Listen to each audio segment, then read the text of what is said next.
Good morning. My name is Karl Wolf, and I was a precision electronics photographic repairman with a top secret crypto clearance in the United States Air Force. I was stationed at Langley Air Force Base in Virginia. In 1965, in mid-1965, I was loaned to the Lunar Orbiter Project at NASA on Langley Field. Dr. Karl was in charge of that project. They had problems with a piece of electronic equipment that was bottlenecking their production of photographs. I went to the facility, and when I walked into the facility, there were scientists from all over the world. I was stunned, actually, to see people at a NASA project from all over the world. It didn't make any sense to me initially. I was taken into the laboratory where the equipment was malfunctioning. I couldn't repair it in the dark. I asked to have it removed. A airman second class was in the dark room at that time. I was also an airman second class. I was interested in how the whole process functioned, how the data got from the lunar orbiter to the laboratory. I asked the young man if he described the process to me. He did.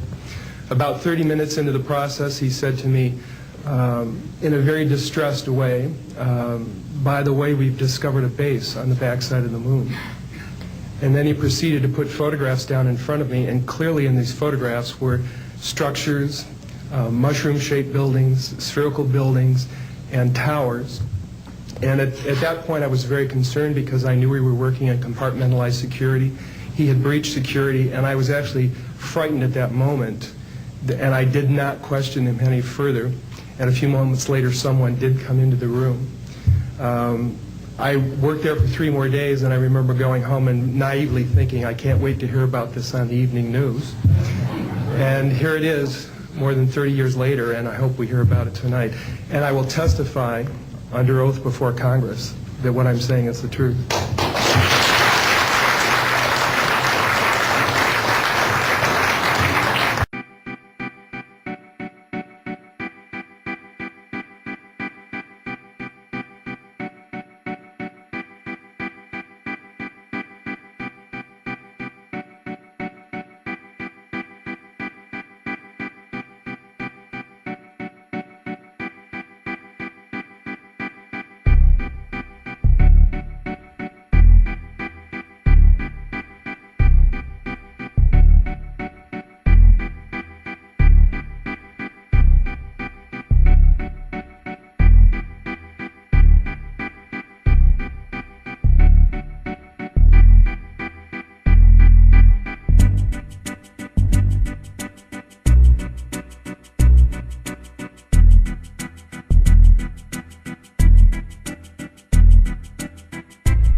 Thank you, Karl.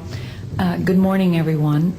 My name is Donna Hare, and I worked at Philco Ford Aerospace from 1967 to 1981. During that time, I was a design illustrator, draftsman. I did the launch slides and landing slides, and also projection plotting boards, lunar maps for NASA. We were a contractor, but most of the time I worked on site, in Building 8. I had the opportunity to do extra work during downtime, which was between missions, and I walked into a photo lab, which was the NASA lab across the hallway. I had a secret clearance, which is not that high, but I was able to go into restricted areas, which this was. At the time, I was talking to one of the techs in there, and he drew my attention to a photograph, a NASA photograph. It had a dot on it, and I said, "What is that?" Well, he drew my attention to it, and I said, "Is that a dot on the emulsion?" And he said, and he's smiling, and he has his hands crossed, and he said, "Round dots on the emulsion don't leave round shadows on the ground." And this was an aerial photograph of the Earth, I'm assuming the Earth, because it had pine trees on it, and the shadows of the craft, or whatever it was, were in the same angle as the trees. And by its very nature, UFO, and I wanted to clarify that to a gentleman that was talking to me, means unidentified. So I did not know what this was. But I realized at this point that it's very secret, that it was kept secret, because I asked him, "What are you going to do with this piece of information?" And he said, "We always airbrush these out before we sell them to the public." So they're pesky little creatures appearing on this photograph they wanted to get rid of. After that, I decided I would ask questions to other people that work there. And I found that I had to ask them away from the site and not on site. A guard told me that he was asked to burn some photographs and not to look at them. And there was another guard guarding him, who was in green fatigues, watching him burn the photographs. And he said he was too tempted. He looked at one, and it was a picture of a UFO, and he was very descriptive. I can go into that later with anyone. He immediately was hit in the head, and he had a big gash in his forehead. He was knocked out, and he's terrified, so he would have to be protected. Another incident, I knew someone in quarantine with the Apollo astronauts. He told me that the Apollo astronauts saw craft on the moon when we landed, and that is what he told me. And he also was afraid. He said that the astronauts are told to keep this quiet. They're not allowed to talk about it. So I do want to let you know that I worked out there for a number of years, and I ran into this. So it's not something everyone knows that works out there for a long time. My boss didn't know about it.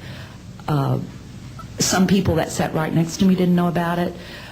It's very strange, because I don't know how they can do it, but they can let some people know about it and then others not. I'm willing to testify before Congress that what I'm saying is true, and I thank